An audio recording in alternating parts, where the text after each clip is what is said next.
Hi everyone, Kim here at Olive City Homestead. It's May 4th, and in today's video I'm going to share with you how I am quickly, inexpensively, and very effectively building a new raised bed. Now, in my last garden tour video, you may have noticed I had the framework of the bed laid out with logs all around some weeds. Today I'm going to fill that framework in, layer upon layer, no dig.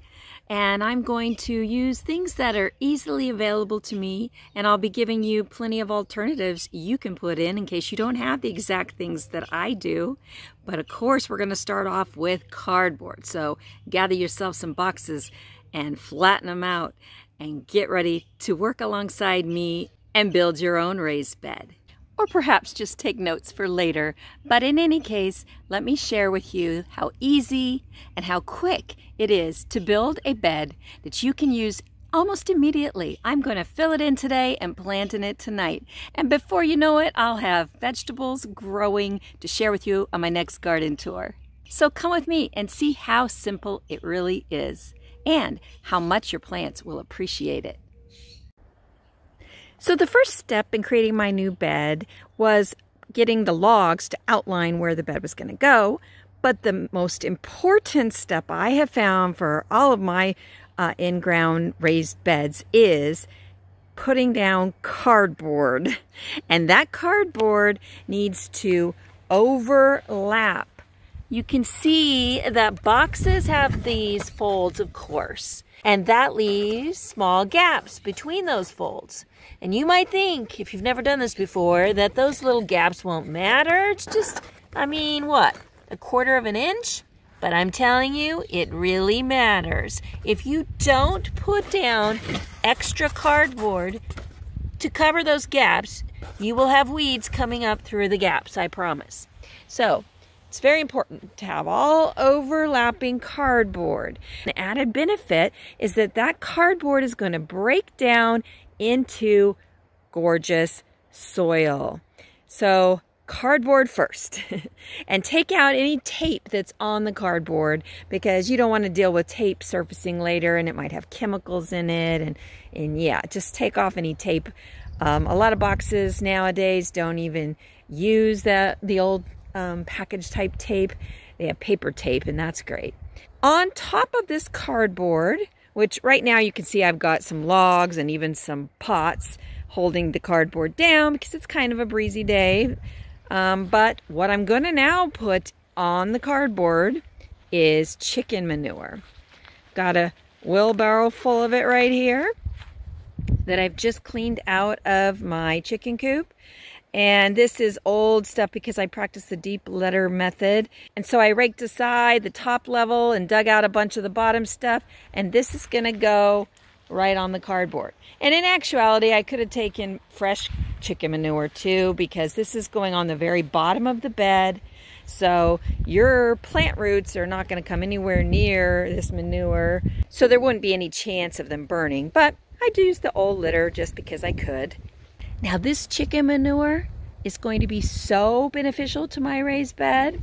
So even if you don't have your own chickens, I'm sure you could find someone, a neighbor, a friend, someone who has chickens who would not mind at all sharing some of their droppings with you. And it will really enrich your soil in so many ways. Now on top of the chicken manure, I'm going to add some alfalfa pellets. I feed alfalfa pellets to our sheep. But one time I accidentally got a bag that was intended for horses, and the pellets that came in that bag were far too large to appeal to my sheep. So I thought, what else can I do with these? Well, I know. Put them in beds. Whether on the top of a bed in the fall before you cover it to let it rest for the winter, let it break down over the winter, or right now when I'm creating a new bed with the chicken manure at the bottom, that is going to be wonderful for the nutrition of the soil. And again, the earthworms are going to love it, which also builds your soil. Earthworms, because what do earthworms do? They poop. And worm castings are absolutely stupendous for your soil nutrition and therefore for your plants. All right, the chicken manure is laid in there on the cardboard. And now I'm going to add the alfalfa pellets. It'll take a few buckets full of these, but really just however much you have of something like this is fine. And that brings me to, what do you use in place of alfalfa pellets? Because probably most people don't have those. Well, the alfalfa pellets are basically in place of a green chop and drop. So any kind of greens like collards or kale, even, I hesitate to say, but grass clippings. If you have a lawn or have a friend who has a lawn that doesn't have a bunch of weeds in it, and it's not a lawn that is, say, Bermuda grass, you don't want any kind of grass that spreads like Bermuda grass does underground through long distances. That would be very bad. But if you have access to green grass clippings that's just the blade, that would be good. But really, any kind of green chop and drop from your own garden, any leaves, green leaves or yellowing leaves would be a good addition. I'm just using the alfalfa pellets because I happen to have them. All right, the alfalfa pellets are now spread out on top of the manure, and I'm ready to add some soil. Now, I used several very large grow bags last year that my dad brought me. They're full of soil that I can use in this bed because I'm no longer going to use the grow bags. I never thought grow bags would work in my hot, dry summers, especially the huge grow bags my dad brought me. Grow bags in general dry out much faster than a raised bed, an in-ground garden, or even containers. The fabric of grow bags just by its nature dries out quickly. You have to keep watering it, and it just is not as conducive to growing well in my kind of summer as any of the other methods I've used. So that soil in all those big bags needs to be put to good use. So what better use than this brand new bed? I told you, these grow bags are huge. They're like 3 feet tall and 3 feet wide, just way too big to do well in this dry, intense heat we have here in Zone 9B in Northern California. Yeah, I tried even on my back patio in filtered shade all day. It just didn't work well. I mean, things grew, but they did not thrive by any stretch of the imagination. So the soil's coming out, and the soil is going where it can do super well. I do think grow bags can be a great way to garden for some people. If you are in an area that doesn't get so hot and so dry as it is here, then I definitely would give it a try, especially if someone gifts them to you like my dad did to me. And I'm going to maybe move these into a full shade spot and try them with some shade-loving flowers.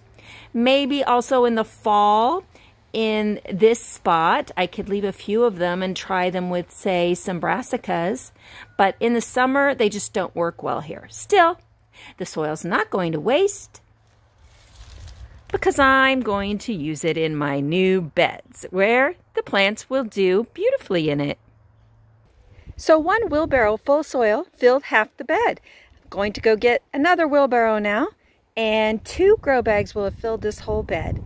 Now I should say that when I filled the grow bags last year, I filled the bottom third to half of them with leaves and manure and worm castings and alfalfa pellets. And as you saw, the whole bag, the whole wheelbarrow, was full on soil because over the course of the year, all of the stuff on the bottom had broken down into great soil.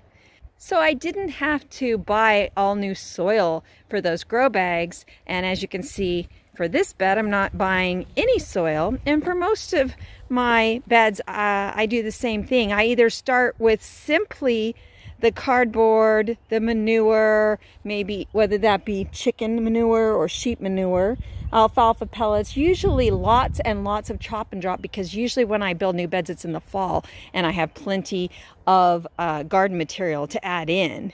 And then worm castings, which I'll do a video on in the future, how easy that is to come by. And if I add any soil, it would just be 1 or 2 bags of the most inexpensive organic garden soil I can find. But more and more, I don't ever have to do that because adding my own compost and creating my own soil with the things I've just mentioned, as long as you're not in a big hurry, you can create your own soil. And actually, it ends up being a much healthier soil for your garden that way, as well as extremely inexpensive or even free. This is just the best soil, so rich. The plants are gonna love it. All right, the whole bed is full. And boy, it's getting hot. I think it's maybe 82, 84 degrees, which feels super hot to me right now, even though it's nothing like what it'll be in a month or two. Now, something I didn't mention that I usually add to new beds when I make them in the fall is a big thick layer of fallen leaves. For instance, I have so many huge non-fruiting mulberry trees that drop their leaves in the fall, and that makes a great layer. Another thing I put in the fall is kitchen scraps. So coffee grounds and eggshells and really any food waste that comes out of your kitchen. Kitchen scraps of all kinds make a wonderful additional layer to new beds if you're going to have at least 3 to 6 months to let the earthworms get to them and enjoy them and break them down. And that's why beds that you make in the fall or beds you already have that you want to add nutrition to will benefit greatly from food scraps of all kinds. Well, except potato peelings. I've learned the hard way not to put potato peelings into my new beds because I will inevitably end up with potato plants growing. And that's not really a good thing when you're trying to grow other things there. Now, in addition to potato peelings, you wouldn't want to put kitchen scraps that have seeds in them. So if you, say, used a winter squash and you put the seeds in your compost, you know what often happens is that squash grow. So you want to be careful not to do that in your beds because then you'll have volunteers. I mean, if you want volunteers, that's one thing, but if you want to plant something specific and not have it get overtaken by volunteers, then you wouldn't want to put anything with seeds in it. Now, I did not put kitchen scraps in the new bed here, and that's because I'm going to plant in this immediately, probably tomorrow morning. And so, of course, the kitchen scraps would have no time to break down. And with the chicken manure and alfalfa pellets, there's already plenty to attract the earthworms and to give the new plants a great environment to grow in this spring and summer. Now I'm going to go take a lunch break and come back later this afternoon to add wood chips to the cardboard that surrounds the bed, as I would like to not have grass and weeds growing up right next to the bed. I want my pathways to just be full of wood chips, and that's just the way I like to do it, and it's worked really well for me, so I'm going to continue with that. But first, lunch. So this is my oldest pile of wood chips. It is about 20 feet wide and 15 feet across. It used to be about 5 or 6 feet high. Now, after 4 years of me using it and it breaking down very slowly, it is maybe only 3 feet high. This could break down a lot faster if I watered it, but I don't. The only water it receives is the very rare rain that we get here in Northern California. And still, when you get down into it, it's definitely breaking down. And as I'm pulling it out, I can see that a lot of it is starting to turn to soil, and there is a ton of white stuff, as people call it when they see it. When you're new to gardening and compost, you are not necessarily sure what that white stuff is. So this white stuff is what's called mycelium. Mycelium is a naturally occurring fungi, and its only job really is to break down organic material. So this is doing its job. It's breaking down these wood chips, which, by the way, are the best kind of wood chips, which is not just big tree trunks and branches, but all the small branches and all the leaves chipped together. But yeah, this mycelium, when you see it anywhere in your garden beds, that's great. That's good news. Just like if you see mushrooms growing, any kind of fungi growing, that says your soil is rich and alive and doing what it's supposed to be doing. So if you're wondering where you can get wood chips. You can get them for free by contacting an arborist. Now, the way I do it is when I see one going up the road, I run out and say, hey, you want to dump your wood chips at my place? And almost always they say, sure, that'd be great, because otherwise they have to pay to dump it somewhere. So yes, you can get wood chips for free. If you make a connection with one or two companies, they'll often make repeat dumps at your place whenever they need to and they're in the area. So that is a great boon for you. Just have a place where they can dump and have a trusty wheelbarrow and, very important, a 10-tine pitchfork. I highly recommend this because it makes handling wood chips hundreds of times easier than using a shovel. Now look at all that wonderful mycelium. You know, these wood chips would have been great to put down right on top of the cardboard with the chicken manure. Didn't think of it at the time, but yeah, that would have been a great thing to do because they're already in the process of breaking down. Putting them at the very bottom would have been just fine and actually really beneficial to the bed. But it's okay. We got plenty in there. But if you have access to some, that would be a good bottom layer as long as they're already breaking down. You don't want them near the surface. If they're not much more broken down than this, because in the beginning they're drawing nitrogen. At this point, at the bottom, this would actually be a good layer. All right, I have finished the wood chips and I now have a border all the way around my new bed on cardboard, and that will keep the grass and weeds from growing up next to the bed. Now, that took about 3 wheelbarrows full because I have about 4 inches of wood chips down. You don't need that many, or you could do more if you wanted, but I find that's a good amount. I can always add more later if I want to. Speaking of which, adding more, I went ahead and added a layer of compost to the top of the bed, and that's because I discovered I had, well, just enough compost left in my compost bin to do that.